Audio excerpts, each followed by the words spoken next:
আর ফাঁকি নয়।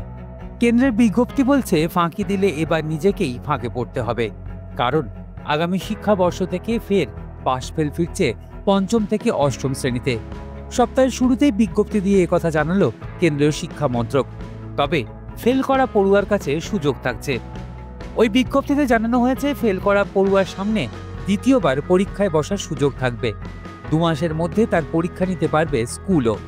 সেই পরীক্ষায় পাশ না করলে কি হবে ওই পড়ুয়ার ভবিষ্যৎ? কেন্দ্রীয় বিজ্ঞপ্তিতে স্পষ্ট, দ্বিতীয়বারও ফেল করলে ওই পড়ুয়াকে আর ক্লাসে তোলা হবে না। তবে এই ব্যাপারে সুস্পষ্ট নির্দেশিকা হলো কোনো পড়ুয়াকেই স্কুল থেকে বার করে দেওয়া হবে না। ফেল করা পড়ুয়াকে বিশেষভাবে সাহায্য করতে হবে শিক্ষকদের। কোথায় খামতি খুঁজে বার করার দায়িত্ব তাদের উপরেই। মাত্র 5 বছর আগে দ্বিতীয়বার দিল্লির মসনদে বসে শিক্ষার অধিকার আইনে মোদী সরকারের সিদ্ধান্ত ছিল বুনিয়াদী শিক্ষাকে মজবুত করতে পঞ্চম থেকে অষ্টম শ্রেণী পর্যন্ত পড়ুয়াদের ফেল করানো চলবে না। রাজনৈতিক মহলের দাবি, সরকারি এই সিদ্ধান্তের পিছনে কাজ করেছিল তৎকালীন কেন্দ্রীয় শিক্ষা প্রতিমন্ত্রী সুভাষ সরকারের মগজ। কিন্তু 5 বছর পরেই হঠাৎ ভোল বদল।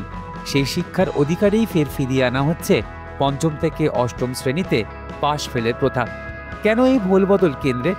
তাতে জানা গিয়েছে গত 5 বছরে কেন্দ্রের এই সিদ্ধান্তকে কার্যত বুড়ো আঙুল দেখিয়েছে দেশের 16টি রাজ্য ও 2টি কেন্দ্রশাসিত অঞ্চল, যার মধ্যে রয়েছে বিজেপি শাসিত হরিয়ানাও। তবে কেন্দ্রীয় আইনকে ভীষণভাবে অনুসরণ করেছিল পশ্চিমবঙ্গ।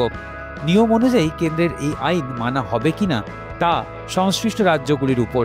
কেন্দ্রের নয়া পাশ ফেল নীতি কার্যকর হতে চলেছে কেন্দ্রীয় বোর্ড নিয়ন্ত্রণাধীন দেশের 3000-এরও বেশি স্কুলে।